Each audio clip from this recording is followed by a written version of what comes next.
Wiki iliyopita tulijaribu kupita katika somo letu lilokuwa linasema umuhimu wa kufanya maombi kabla ya jambo lolote. Amen. Umuhimu wa kufanya maombi kabla ya jambo lolote. Tuliweza kupita hapo na tukaweza kuliangalia kwa kiwango chake. Tuliweza kuona nini maana ya maombi. Maombi ni namna ambavyo mtu anaenda katika ulimwengu wa roho kuwasiliana na Mungu wake na kisha kuathiri ule ulimwengu, kutafuta matokeo ya jinsi ambavyo alivyoenda katika ulimwengu wa nini, katika ulimwengu wa roho kuzungumza na Mungu wake. Tukaona utendaji kazi wa Mungu, utendaji kazi wa mkono wa Mungu katika maisha yetu unategemea kiwango cha maombi yetu na ile nidhamu tunayokuwa katika maombi. Amen. Tulipita huko vizuri kabisa. Tukajaribu kuangalia tena kwa haraka. Najaribu kupita kule tulikopita wiki ijayo kwa sababu somo lile hatukuweza kulimaliza. Tukaona kwamba tukasafiri mpaka kwenye faida za maombi. Tuliangalia haraka maombi yanaweza kubadili maamuzi ya hukumu ya Mungu iliyoko mbele yako. Amen. Tuliangalia ile Wafalme 2:20 1-5. Utaenda kusoma peke yako kwa wakati, kwa wale tuliokuwa wiki iliyopita tulisoma. Tukaona tena faida nyingine ya maombi, hutupa nguvu ya kushinda majaribu. Majaribu yanapokuwa mbele yako, maombi yanakupa nguvu ya kufanyaje? Nguvu ya kushinda. Tulipita mahali hapo. Amen. Tuliendelea tena kuangalia maombi huondoa vikwazo na vipingamizi. Milima yote ilikuwa mbele yako. Ile la juu tulisoma Mathayo 20:40 mpaka 26:40 mpaka 41, na pia utaenda kuipata katika Luka 22:40. Nakupa hiyo kusudi ukiwa mwenyewe utaweza kuona ile somo, wale ambao wiki iliyopita labda hawakuweko tangia mwanzo au walichelewa. Bwana sifiwe sana. Amen. Tukaona maombi huondoa vikwazo na vipingamizi vya namna yoyote. Hiyo tulipata katika Marko 11:23 mpaka 24. Bwana sifiwe sana. Maombi pia huweza kugeuza moyo wa wafalme. Pia tulipitia hiyo kwa uzuri zaidi kabisa kwenye kuangalia zile faida za maombi. Tukaona pia maombi ni njia mojawapo. Hiyo tulipata katika Nehemia 2:4 mpaka ule wa 8. Lakini pia tuliangalia maombi ni njia ya upomeaji. Maombi ya imani humuondolea mtu ugonjwa. Amen. Tunaona kabisa hata watu wengine wanavyokuja madhabahuni hapa wakiwa wagonjwa namna gani, maombi mtu anakuja hapa anaambia mjaribu kile kitu ambacho ulikuwa huwezi kufanya. Tunaona, lakini unakuta pia hapo ni imani ya kwako wewe na jinsi ambavyo ulivyojipanga katika nini, katika yale katika maombi. Bwana siwe sana. Tukaona pia maombi hufungua nguvu za Mungu zisizo za kawaida, muujiza. Paulo na Sila walipoomba na kuimba gerezani, milango ya gereza ilifanyaje? Ilifungwa, si ndio? Amen. Ilifunguliwa. Bwana siwe sana. Amen. Tunasoma Biblia. Kwa hiyo tunaona jinsi ambavyo maombi yana nguvu. Watu walikuwa gerezani lakini milango ikafanyaje? Ikafunguka yenyewe. Tunaona nguvu ya maombi. Lolote utakaloomba kwa Mungu linafanyaje? Kwa Mungu linawezekana. Tulipita mpaka hapo.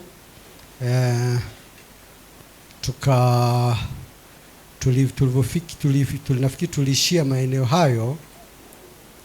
Kwa hiyo leo tulikuwa tuna maombi pia yanakuwezesha kufika kiroho mahali ambapo huwezi kufika kimwili. Maombi yanakuwezesha kufika kiroho mahali ambapo huwezi kufika kimwili. Bwana Yesu asifiwe sana. Kwa namna gani? Tukijaribu kusoma ile Isaya 62:6-7, mtumishi wa Bwana.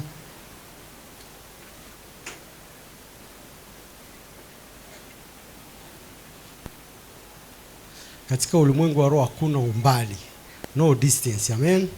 Unaweza kuwa mjini na ukaomba ukalinda nyumbani kwako, kama jinsi ambavyo leo tuko katika maombi ya nini, ya familia. Unaweza kuwa uko hapa lakini ukalinda familia yako huko ilipo kwa kupitia nini? Maombi. Maombi hayana umbali. Ukitumia neno la uponyaji hata mtu aliyokuwa pia mbali anaweza kufanyaje?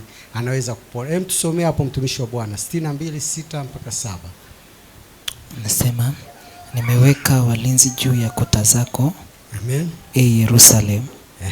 Hawatanyamaza mchana wala usiku. Hawatanyamaza mchana usiku. Ameweka walinzi juu ya nini? Ya kuta zako. Amen. Ninyi wenye kumkumbusha Bwana, ninyi wenye kumkumbusha Bwana, msiwe na kimya. Walinzi wako juu ya kuta. Amen. Hawanyamazi usiku wala mchana. Hapo walipo, hapo ulipo wewe ni mlinzi wa familia yako. Maombi yale hayana umbali. Hao huko walipokuweko walikuwa juu ya kuta, lakini waliwalinda watu waliokuwa wapi? Mbali. Umemaliza au bado inaendelea? Mstari wa 7. Amen. Wala msimwache akae kimya. Wala msimwache akae kimya. Na maana unaendelea kumkumbusha. Mpaka atakapofanya imara Yerusalemu. Mpaka atakapofanya imara Yerusalemu. Na kufanya kuwa sifa duniani. Amen. Kwa hiyo tumeona kwamba maombi pia mahali hayana umbali. Unaingia mahali ambapo hukufanyaje? Mahali ambapo unapopaona ni bali. Ndio maana unapokuwa hapa au unapokuwa kanisani, nabii akikueleza kuhusu familia yako au kuhusu ndugu yako, mtu anakuja hapa akijiona yeye ana shida, lakini bado atafanyaje? Ataelezwa kuhusu ndugu yake aliyoko mbali. Kwa hiyo ina maana kwamba maombi hayana umbali. Mahali popote maombi yanafika, kwa sababu maombi yanatenda kazi katika ulimwengu wa nini? Katika ulimwengu wa roho. Bwana Yesu asifiwe sana. Amen. Tulikuwa tumemaliza katika eneo hilo. Hapo ndio nilikuwa namalizia tu. Lakini tuna sehemu nyingine ambayo inasema kwenye hayo tulikuwa umuhimu wa maombi kabla ya kufanya jambo lolote. Lakini tuna umuhimu wa sadaka katika kufanikisha jambo hilo. Bwana asifiwe sana. Umuhimu wa sadaka, hicho ni kipengele cha pili katika kufanikisha jambo hilo. Sadaka si kumpa Mungu pesa kwa sababu ana shida, bali ni mbegu yako inayounganisha maombi yako na madhabahu ya Mungu. Bwana asifiwe sana. Sadaka inakuunganisha wewe na madhabahu ya nani? Ya Mungu. Uko madhabahuni, lakini kuna madhabahu iliyoko juu mbinguni. Unapotoa ile sadaka, inakuunganisha wewe na madhabahu. Inakuunganisha wewe na madhabahu iliyoko hapa, ambayo ni madhabahu ya nani? Ya Mungu. Sadaka hiyo inakuunganisha na Mungu. Yaani Mungu anaangalia kile kiwango chako cha imani. Anaangalia kile kiwango chako cha nini? Kile kiwango chako cha imani kwamba kimepanda namna gani. Kwa hiyo sadaka ina sauti. Sadaka, unapotoa sadaka inaendelea kunena. Una jambo fulani unalotaka kulifanya, unalotaka kulitenda, unaloliwaza, unalitolea mbegu. Iwe ni biashara, iwe ni kazi, nategemea kupata kazi, nategemea kufanya hii, natafuta kazi, au kazi hii ni lazima nitafanyaje? Ni lazima nitaipata, au jambo hili ni lazima litatimilika.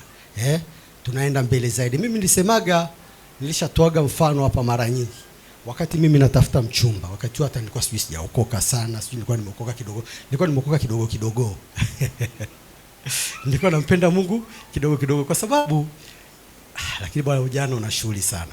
Mimi najua bana, nilikuwa sijaokoka lakini nilikuwa nafunga. Lakini sasa siwaambii vijana wapite huko, lakini roho Mungu alivyokuwa anafanyaje? Yaani mimi nilikuwa nafunga, lakini ilikuwa jioni wakati wa kufungua. Nilikuwa naweza hata nisifungue na uji hapo nilipo. Kama nilikuwa kaunta nitafungulia hapo. Baridi. Lakini Mungu alikuwa anaangalia imani. Lakini pia labda nilichelewa kujibiwa kwa sababu sikuwa na maombi yenye nini? Yenye nidhamu. Bwana asifiwe sana. Kwa sababu labda wakati ule sikupata nafasi kama sasa. Unaangalia sasa hivi kanisani kuna vijana wadogo. Sisi wakati ule tukiwa kule ilikuwa yani kanisani tulikuwa tunaenda tu ni formula, kwa sababu unaona saa nyingine hapo nyumbani usiulizwe kwa sababu kwa nini hujaenda wapi? Hujaenda kanisani. Amen. Bwana asifiwe sana. Lakini sasa hivi unamshukuru Mungu, vijana yani yeye mwenyewe anajituma, anajua. Big up sana vijana. Amen. Big up sana. Ye anajituma yeye peke yake. Zamani, unakumbuka? Zamani kwenye yale makanisa yetu kulikuwa kuna kwaya ya wazee. Alafu ile kwaya vijana kwanza ndio ilikuwa inaonekana haiwezi, si ndio? Lakini kwaya walikuwa wanasema ulikuwa kuna kwaya kuu, sio kwaya wazee, sorry. Kwaya kuu na kwaya nini ya vijana, lakini kwaya kuu ndio ilikuwa ina nini, inasifika, na ndio ilikuwa anasema ni kitu, si ndio? Lakini kiuhalisia kwaya vijana ndio ilikuwa inatakiwa iwe nini, iwe vizuri, kwa sababu vijana tuko nini, vijana walikuwa vijana wako nini, wako active. Lakini vijana wakati ule hatukuwa active. Kwa hiyo unakuta mtu alikuwa akienda kanisani kwaya kuu isipokuweko hamna. Lakini sasa hivi tunaona praise hapo, wanatupitisha mahali pazuri, praise wanaruka ruka nini na nini na nini Sasa lakini sasa hivi ukija ukinichukua hapa, ukanichukua na mzee mwenzangu hapa nani hapa, ukaniambia tuweze kuruka ruka, tutaweza? Au sasa hivi mkatupa adhabu, jamani fanyeni kwaya kuu hapa, tunataka kwaya wazee. Itakuwa vituko. Bwana asifiwe sana. Amen. Kwa hiyo sadaka ni mbegu nzuri sana. Amen. Inakuunganisha katika madhabahu ya Mungu. Kwa nini sadaka ni muhimu? Sadaka inadhibitisha heshima yako kwa Mungu. Huwezi kusema unampenda Mungu huku unashikilia mali zako kuliko sadaka, kuliko nini? Internet inaanza kuingilia tena hapa. Anasema sadaka inadhibitisha heshima yako kwa Mungu. Huwezi kusema unampenda Mungu huku unashikilia mali zako kuliko yeye. Sadaka ni kipimo cha moyo wako. Sadaka ni kinini? Ni kipimo cha moyo wako. Ndio maana kuna zile sadaka ambazo tunasema, nabii anafundishaga hapa, anasema kuna sadaka ya kufanyaje, ya kujilipua. Sadaka ile ambayo inaofanyaje, sadaka ile inauma, ambao Mungu anaona. Unajua unapotoa sadaka ni kama vile tulisema kwamba unafanyaje, unamkopesha Mungu. Hutegemei kutoa sadaka ukapata hasara, lakini nidhamu yako ya kutoa ile sadaka yako, pale ndio Mungu anapoangalia. Kwa mfano kama sasa hivi labda tuko kwenye kipindi ambapo cha kumaliza mwaka, labda Jumapili iliyopita tuliweza kumshukuru Mungu kwa ajili ya kumaliza mwaka. Tunaingia kwenye kufungua mwaka. Ni namna gani unavyozungumza na Mungu? Unaanzaje maombi? Unaanzaje mwaka? Kwa nini? Kwa kuzungumza na Mungu. Unapanga mambo yako. Umepanga mambo yako mengi sana mazuri ambayo unataka Bwana akutendee. Lakini yale mambo umeyawekea alama ya namna gani? Amen. Ambayo Mungu ataona kweli jambo hili liko hapa mezani, lakini huyu mtu kuna kitu ambacho amekifanya, kuna jambo ambalo amelifanya, kuna jambo ambalo Mungu Mungu mwenyewe ataona kwa kweli hili nisipolitekeleza nitakuwa nimezulumu, nitakuwa sijamtendea haki. Unajua Mungu naye ana huruma. Amen. Ndio maana katika kutukomboa sisi, Mungu naye alitoa sadaka inayouma. Uongo kweli? Sadaka gani alitoa? Mwana wake wa pekee. Amen. Ile ni sadaka inayouma. Hakuna mtu hata mmoja hapa na uhakika, sijui, lakini ambaye sasa hivi yani anaweza kawa kama Ibrahim. Yaani hata akiambiwa ukifika pale utakuta kondoo. Bwana sifiwe sana. Yaani sasa hivi mwambie Bwana, wewe kamata mkono, usijali. Yaani ukifika pale tu wakati utakuta kondoo. Nani atasubutu? Ataombea Mungu. Hapo nipo mtihani mwingine. Bwana sifiwe sana. Amen. Kwa hiyo inatakiwa kujifunza kuiga kutoka kwa Mungu mwenyewe. Kuiga kutoka kwa babu yetu nani? Ibrahim. Wako wengi tu katika Biblia waliotoa sadaka ambazo zinafanyaje? Zinauma. Hata hapa katika ulimwengu huu wako watu wengi. Kuna siku nilifundisha somo la bwana mmoja alikuwa anaitwa Bwana Rick na mke wake. Amen. Walitoa akiba yao yote ambao waliokuwa wanafanyaje, ambao waliokuwa nayo, walimtolea Mungu. Tena ilikuwa ni kipindi cha wao, ilikuwa ni mwisho wa mwaka, ilikuwa sio mwanzo, ilikuwa ni mwisho wa mwaka kama huu, kama ile sadaka. Lakini wale Rick walikuwa yani miongoni mwa matajiri wakubwa duniani. Miongoni mwa matajiri wakubwa duniani sasa hivi Bwana Rick na mke wake wapo. Wapo, kwa sababu na alikuwa anaeleza umuhimu wa sadaka ya nini, ya kujilipua, na umuhimu wa sadaka ya kufanya jambo lolote, ya kutoa sadaka au kufanya maombi kabla ya jambo lolote, kwa sababu na tunaongelea sadaka kwa sababu huwezi kufanya maombi bila sadaka. Huwezi kuosha sahani wakati hujajua pale kwenye sahani utaweka nini. Si unaosha sahani kwa ajili ya kula, ukijua kabisa kwamba unahitaji nini, kuweka hapo nini, chakula. Bwana asifiwe sana. Amen. Kwa hiyo sadaka inaleta heshima kwa Mungu. Amen. Unaonyesha jinsi unavyompenda Mungu. Tusomee Mithali 3:9-10.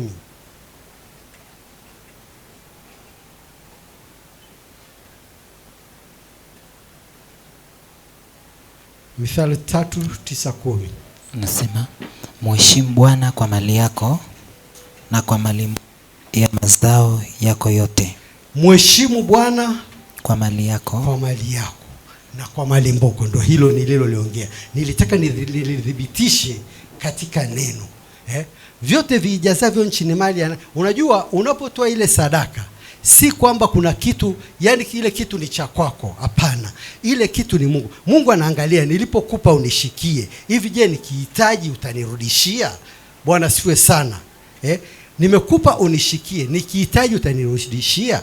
Sasa unapomrudishia, anajua kumbe akikupa zaidi na zaidi, Bwana siwe sana, akikupa zaidi na zaidi, kumbe unaweza ukafanya kazi na nani? Na yeye. Akikupa zaidi na zaidi, unaweza kufanya kazi na nani? Na yeye. Nilikuwa nasoma juzi kwenye uchambuzi mmoja wa Biblia, wakati nikiandaa moja ya mahubiri haya, nikaona kuna ufafanuzi mmoja wa Biblia anasema, ukitaka ujue wewe umekuwa kiroho na uko vizuri, unaweza ukachukua muda wako kumwombea mwenzio. Kama vile Mungu alivyomtoa mtoto wake afe kwa ajili ya nini? Yetu. Sasa wewe unaweza ukachukua muda wako unaombea. Nile mtu anakuambia, "Sasa vipi, unaendeleaje bwana?" "Safi bwana. Tupo bwana." "Ase bwana, nilikuwa napita." "Ase usijali bwana, mimi nakuombea bwana." Hivi ni kweli unaendaga kumwombea? Tuwe wa kweli. Ni nani ameshamwambia mtu anamuombea na akifika nyumbani kweli anachukua muda kumwombea? Anipungie. Sasa ukinyoosha nyosha. Haya, ni nani ambaye nabii anasema, jamani, tuna vita au napita katika wakati mgumu, jamani pia mniombee? Ni wangapi ambao labda wakifika, yani anachukua hizi dakika 10, 15 au dakika 3 kumwombea nabii? Hongera sana. Mungu akubariki sana. Lakini mojawapo ya kujua kwamba umekuwa kiroho ni pale ambapo unaacha kujijali. Bwana siwe sana. Unaacha kujijali, unamjali nani? Mwenzio. Kama vile ambavyo Mungu yani Mungu angeweza akatuacha. Kwani sisi tuna kitu yote tunampunguzia Mungu? Yes, alishatuumba. Kwani alishindwa tu kumwacha Adamu aende zake? Lakini Mungu bado alimpenda, ndio maana akaenda akamtafuta. Lakini sisi tunashindwa kumtafuta nani? Tunashindwa kumtafuta Mungu. Mungu yeye amechukua, yani Mungu alikaa akaona hawa watu jukumu la kunitafuta halipo kabisa. Ndio maana akaamua sasa kumtuma mwana wake mpendwa, Bwana wetu Yesu nani? Yesu Kristo. Amen. Bwana sifiwe sana. Amen. Kwa hiyo sadaka ni kumbukumbu mbele za Mungu. Ni kumbukumbu mbele za nani? Za Mungu. Kornelio hakuwa Myahudi, lakini alitoa sadaka nyingi kuomba. Amen. Tusomee Matendo 14.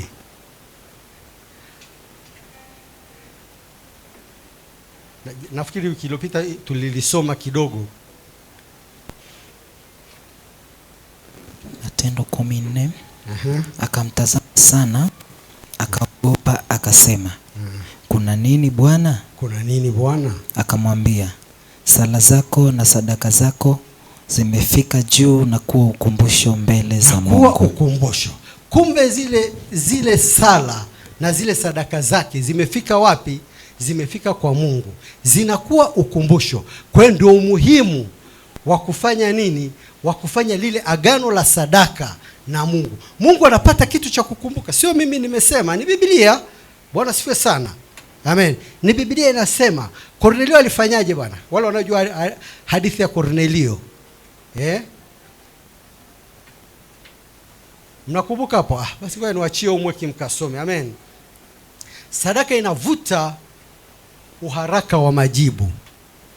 Sio ni sadaka ya kuteketezwa.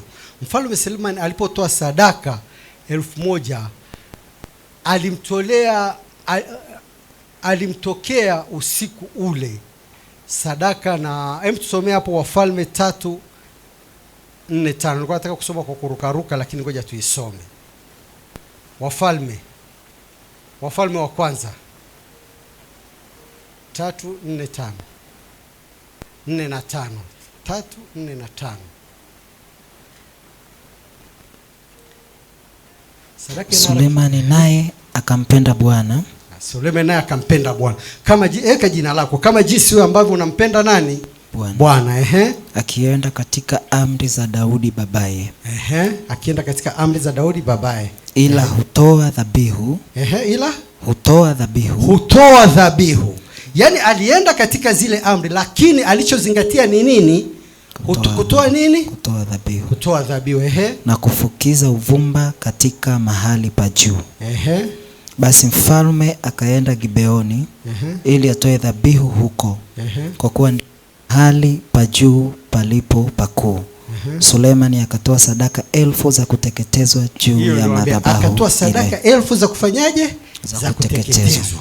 Baada ya pale, hebu endelea kidogo mtumishi.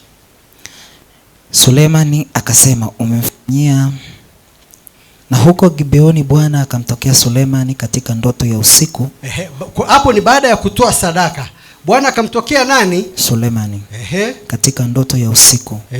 Mungu akamwambia, omba utakalo nikupe. Basi, si mnaona omba utakalo nikupe. Lakini ametupa mlolongo wote hapo. Ni baada ya kufanyaje? Baada ya kutoa sadaka. Dhabihu. Sadaka, dhabihu na kitu kimoja. Au ni ndugu, si ndio? Unaona? Kwa hiyo Mungu anakukumbuka kutokana na nini? Na sadaka zako. Umefanya maombi. Sawa. Kuna kitu gani ambacho Mungu anakiangalia? Unataka kupokeaje mwaka unaokuja? Amen. Unataka Mungu akutendee nini? Unataka Mungu akufanyie kitu gani? Unaweka alama gani ambao Mungu akikaa atakujia hata kwenye ndoto akwambie omba lolote? Au kupitia kwa nabii atamwambia mambo yako sasa ni 1, 2, 3. Mpe jibu, kwa sababu unajua Mungu na isengine nabii anafundisha anaonania hapa, unakuta Mungu alizungumza na mtu lakini mtu akuelewa. Lakini ndio maana mtu mwingine akisimama hapa nabii anamwambia usilalamike tena, Mungu ananiambia kwamba alisha kujibu. Si tumesikia hiyo? Usilalamike tena au usiendelee kunungunika, kwa sababu Mungu alishafanyaje? Mungu alisha kujibu. Bwana asifiwe sana. Sadaka inamkemea mharibifu. Sadaka inamkemea nani? Mharibifu. Sasa ile hata nikifundisha sijui kama kuna siku ambalo alifundishwa. Soma tu ile Malaki 3:10-11. Ni tulilolizoea kila siku tunalisoma. Kuhusu nini hapo? Hiyo Malaki inahusu nini jamani? Inahusu zaka, fungu la 10 inahusu zaka. Tusome kidogo. Malaki 3:10-11. Leteni zaka kamili ghalani, ili kiwemo chakula katika nyumba yangu, mkanijaribu kwa njia hiyo, asema Bwana wa majeshi. Kumbe ni ile sadaka bado inamjaribu nini? Mungu.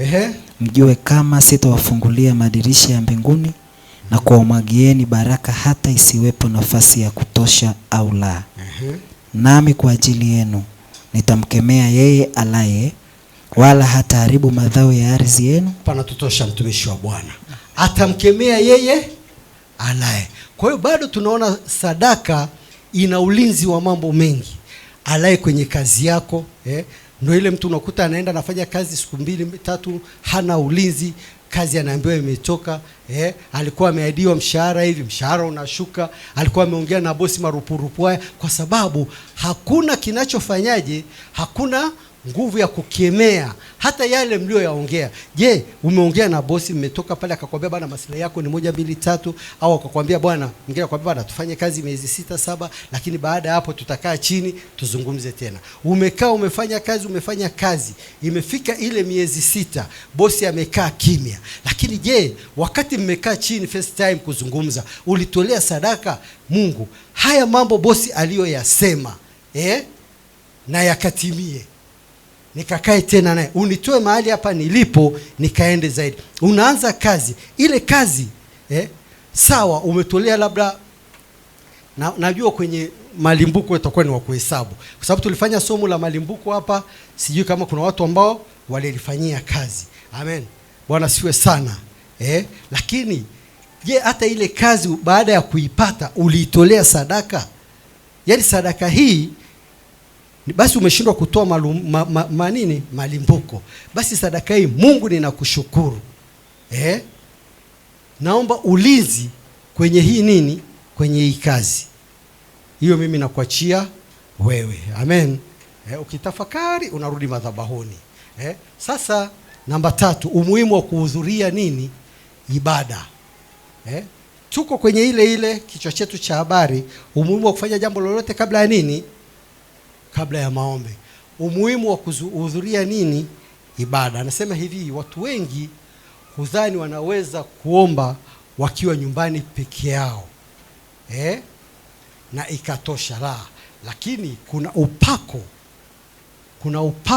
unaokuwepo mnapo cooperate, mnapokuwa wengi kama vile ambavyo tulivyo hapa. Kuna upako wa kipekee kabisa, inaitwa corporate anointing unaopatikana kanisani tu. Yaani kuna kitu ambacho hata ukiomba peke yako pale nyumbani, lakini mnapokuwa wengi, unapokuwa kanisani, jambo hilo linapatikana kanisani tu, linapatikana mnapokuwa wengi. Amen. Mnapokuwa wengi, mnapokuwa mmeenda kama timu kwa Mungu, mnapozungumza na Mungu kama timu, inalikupa ile corporate anointing. Bwana sifiwe sana. Amen. Faida za kuhudhuria ibada na kusanyiko. Amen.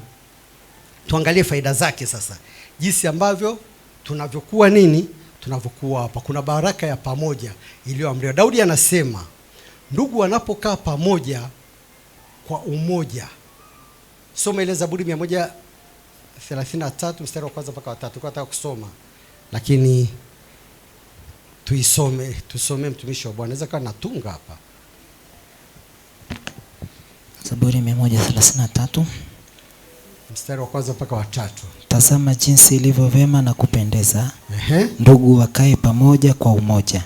Tazama jinsi ilivyo ya kupendeza, ndugu wakae pamoja na kwa umoja. Amen. Amen.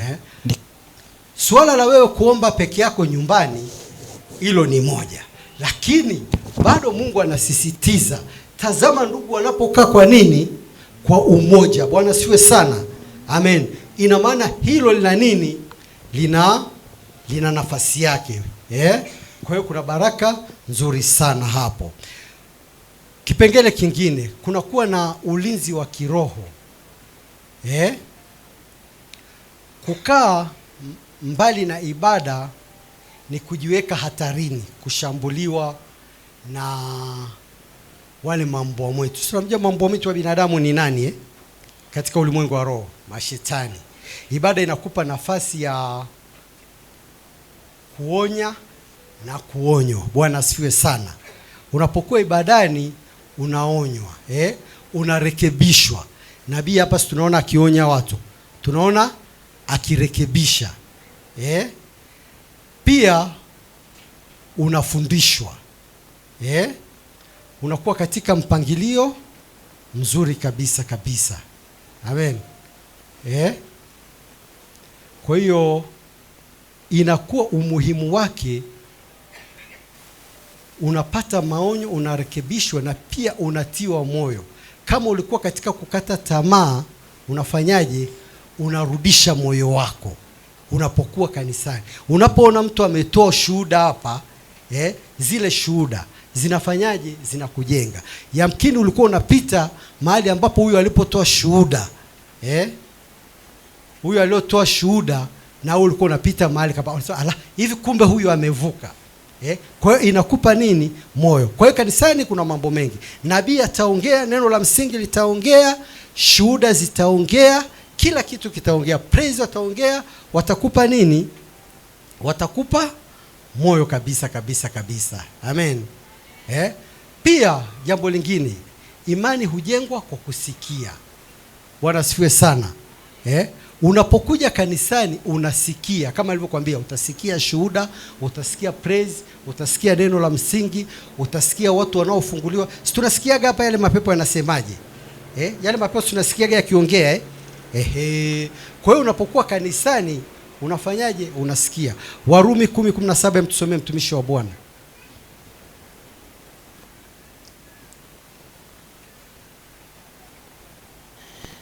Basi imani chanzo chake ni kusikia. Imani chanzo chake ni nini? Kusikia. Ni kusikia. Na kusikia huja kwa neno la Kristo. Na kusikia huja kwa neno la Kristo. Unalipata wapi? Kwenye kusanyiko. Unalipata wapi? Ibadani. Amen. Nyumbani utakuwa unasoma, lakini hapa utasoma na utasikia. Bwana asifiwe sana. Utasoma na utafanyaje? Na utasikia. Ndio umuhimu wa nini?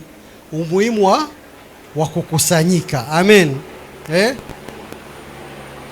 Topic nyingine, kutana na uwepo wa Mungu katika sifa na kuabudu. Na kufanyaje? Na kuabudu. Kutana na uwepo wa Mungu. Unapokuja hapa unasikia sifa, unapata changamko. Unapata changamko. Moyo wako unachangamka. Ulikuwa una mambo yako mengi unasahau.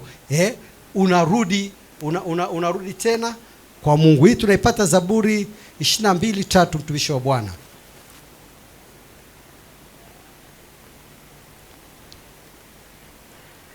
Na wewe umtakatifu uketie juu ya sifa za Israeli.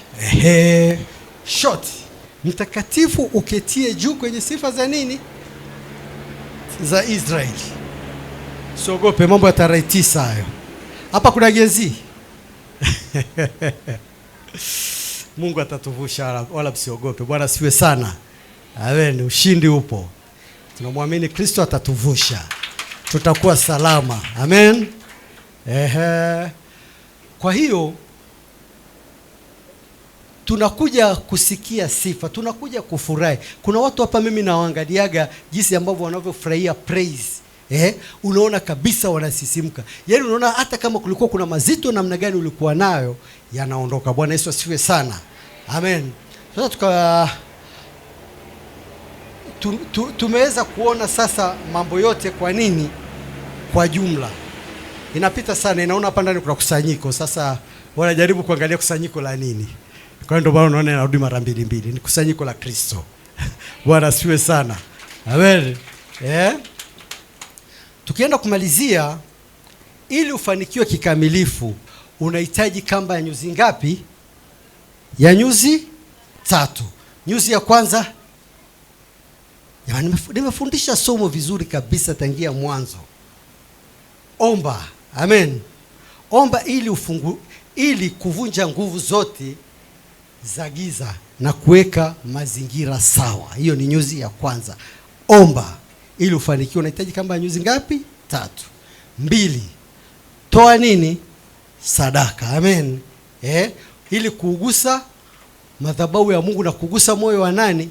Wa Mungu, ili maombi yako yaweze kufanikiwa. Amen. 3.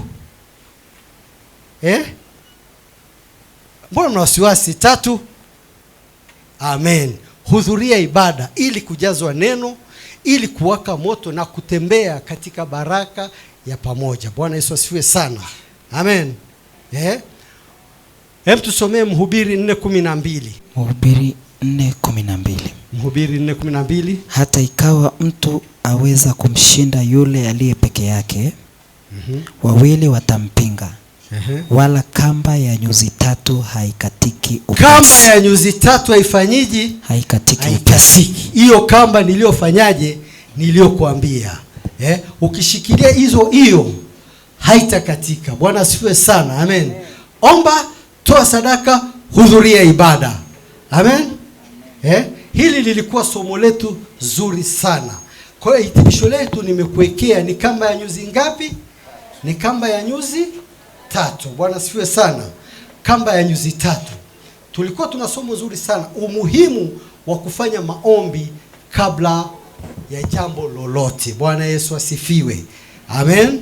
Bwana asifiwe sana. Sasa tunamaliza kukiri kwa ajili ya uweza wa maombi, kukiri kwa ajili ya kufanya maombi. Hili sio nafundisha, tunakiri hapa. Bwana asifiwe. Mtu wa Biblia akae tayari, tusimame.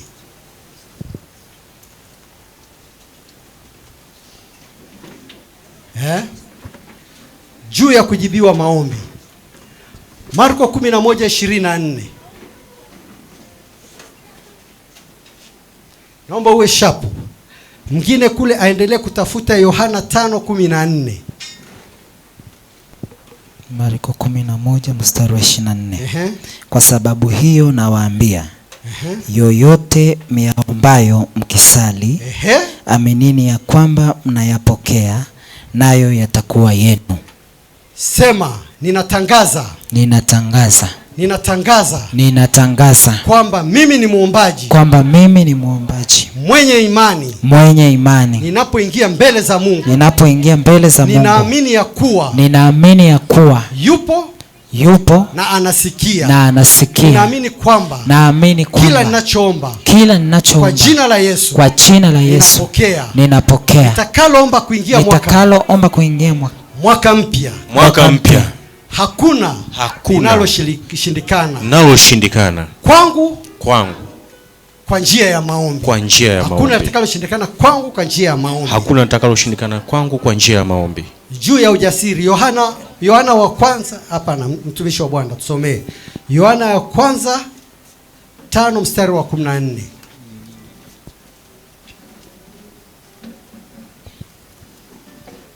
Wakati huo mwingine anaendelea kutafuta Luka 6:38.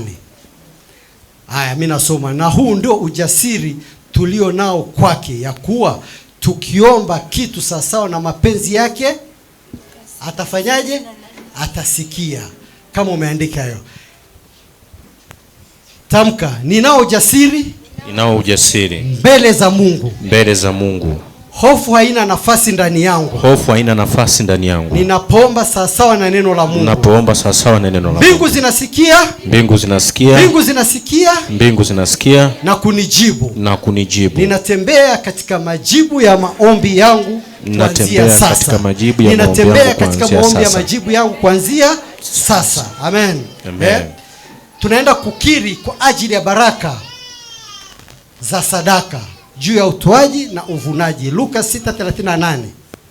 Wapeni watu vitu, nanyi mtapewa kipimo cha kujaa na kushindiliwa. Wapeni watu vitu, nanyi mtapewa kipimo cha kujaa na kushindiliwa na kusukwa hata kumwagika. Natamka, mimi ni mtoaji. Mimi ni mtoaji. Tamka kwa nguvu, mimi ni mtoaji. Mimi ni mtoaji. Mimi ni mtoaji. Mimi ni mtoaji. Na ninapenda kazi ya Mungu. Na ninapenda kazi ya Mungu. Na ninapenda kazi ya Mungu. Na ninapenda kazi ya Mungu. Mikono yangu imebarikiwa. Imebarikiwa. Nyosha mkono wako juu, mwambie Mungu, mkono wako umebarikiwa kutoa na kupokea. Kwa hiyo unatoa kwa Mungu na unapokea, kutoa na kupokea. Ninapotoa sadaka yangu. Ninapotoa sadaka yangu, ninafungua milango ya baraka. Ninafungua milango ya baraka tele. Kipimo changu ni cha kujaa, kushindiliwa na kumwagika. Umasikini hauna nafasi kwangu. Umasikini hauna nafasi kwangu. Bwana asifiwe sana. Haya, tunaenda kukiri juu ya neema ya kutujitosheleza. Wakorintho wa pili 9:18.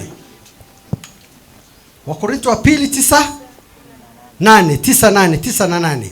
Na Mungu aweza kuwajaza kila neema kwa wingi, ili ninyi mkiwa na riziki ya kila namna siku zote mpate kuzidi. Mlikuwa mjafika, mpate kuzidi sana.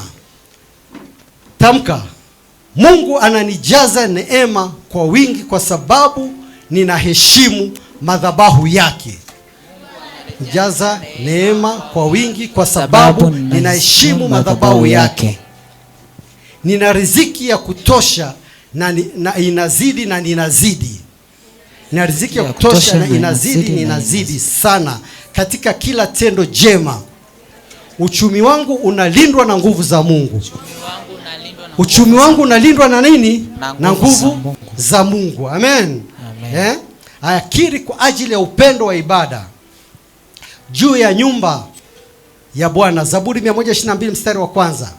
Nalifurahi waliponiambia na twende wapi? Nyumbani kwa Baba. Nalifurahi waliponiambia na twende nyumbani mwa Bwana. Ninafurahia nyumba ya Bwana. Moyo wangu unatamani kukaa uweponi mwake. Sitakosa ibada. Sitakuwa mchelewaji wa ibada. Sitakosa ibada wala ushiriki na watakatifu. Sitakosa ibada wala ushiriki na watakatifu. Nyumba ya Mungu ndio chemchemu ya nguvu zangu na furaha yangu. Na Mungu ndio chemchemu ya nyumba yangu na furaha zangu. Juu ya ulinzi, tunakiri juu ya ulinzi. Bwana asifiwe sana. Amen. Zaburi 91:1. Unaweza kufika kwa haraka au nisome.